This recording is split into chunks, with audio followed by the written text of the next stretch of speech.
হঠাৎ খুব টাকার প্রয়োজন হলে সূরা ইখলাস 21 বার পড়ুন, টাকার ব্যবস্থা হয়ে যাবে। আপনার যত টাকার প্রয়োজন ইনশাআল্লাহ হয়ে যাবে।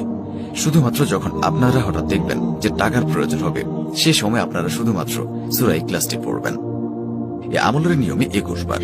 আর আপনাদের আমলটি করার সময় যে সূরা ইখলাস পড়তে হবে, সেই সাথে আরো একটি ছোট্ট অক্ষরের দোয়া রয়েছে, সেই দোয়াটিও পড়তে হবে। তো আপনাদের শুধুমাত্র সূরা ইখলাস এবং এই আমলটির জন্য ছোট্ট একটি অক্ষরের দোয়াটি পড়তে হবে। তাহলে আপনারা যখন সূরা ইখলাস 21 বার পড়বেন এবং এই আমলটির দোয়া পড়বেন, তো তখনই দেখবেন যে আপনাদের কাছে টাকার ব্যবস্থা হয়ে গেছে। আপনাদের কাছে টাকা আসতেই থাকবে, আপনারা নিজেও তা বুঝতে পারবেন না। বন্ধুরা, ভিডিওটি শুরু করার আগে আসুন একটু প্রার্থনা করি। হে আল্লাহ, আমাদের হালাল ধন সম্পদ দান করুন। যারা হালাল ধন সম্পদ পেতে চান সকলেই কমেন্টে লিখুন আমিন, এবং এই ভিডিওটিতে একটি লাইক দিন, এবং যারা চ্যানেলটিকে সাবস্ক্রাইব করেননি চ্যানেলটিকে সাবস্ক্রাইব করুন।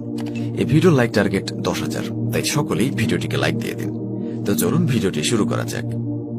বিশেষ করে এই আমলটি খুব বেশি কাজে আসবে তখনই যখন আপনাদের হঠাৎ খুব টাকার প্রয়োজন হবে। সেটা হতে পারে যে কোনো দরকারে।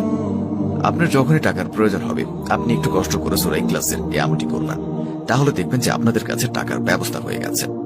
খুবই সহজ নিয়ম আমলটির, এবং আপনারা খুব সহজে রেজাল্ট পেয়ে যাবেন। তো আপনাদের এখন এই আমলটির কথা বলে দিচ্ছি। এই আমলটি আপনারা ছেলে মেয়ে সকলেই করতে পারবেন, এবং এর সাথে সাথে ছোট বড় সকলেই করতে পারবেন। যদি আপনারা এই আমলটি করে খুব তাড়াতাড়ি টাকার রেজাল্ট পেতে চান, যখন আপনাদের টাকার দরকার সেই সময় টাকা পেতে চান, তাহলে কিন্তু আপনারা এই ভিডিওটি অবশ্যই মনোযোগ দিয়ে দেখবেন। তবে এই আমলটির নিয়ম কিন্তু আপনাদেরকে একদম ক্লিয়ার ভাবে সহজভাবে বুঝিয়ে দিচ্ছি। যখন আপনারা এই আমলটি করবেন, প্রথমে আগে আপনারা সূরা ইখলাস অবশ্যই মুখস্থ থাকতে হবে।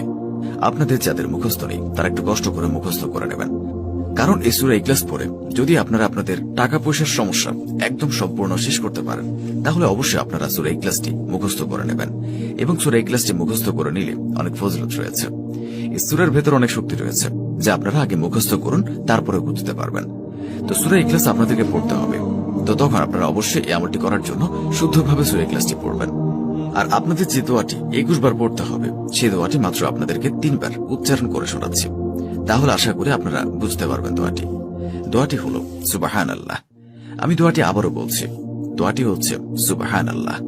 এক শব্দের একটি দোয়া, সুবহানাল্লাহ। এই দোয়াটি আপনারা আশা করি সকলে জেনে গেছেন এবং বুঝে গেছেন। এই দোয়াটি আপনারা শুধুমাত্র সূরা ইখলাসের সাথে পড়তে হবে। তো কতবার পড়তে হবে সেগুলো বলে দিচ্ছি। তার আগে নিজে পবিত্র আল কোরআন শরীফের সূরা ইখলাস রয়েছে, সেই সূরাটি আপনাদেরকে শুধুমাত্র 21 বার পড়তে হবে। এবং সেই 21 বার পড়ার পর যখন আপনাদের কাছে টাকা আসবে, তো সেই সময় আপনারা যখন এই আমলটি করবেন, তখন কিন্তু কোনোভাবে সূরা ইখলাস ভুল করে পড়া যাবে না। তো সূরা ইখলাস এখন আমি আপনাদেরকে মাত্র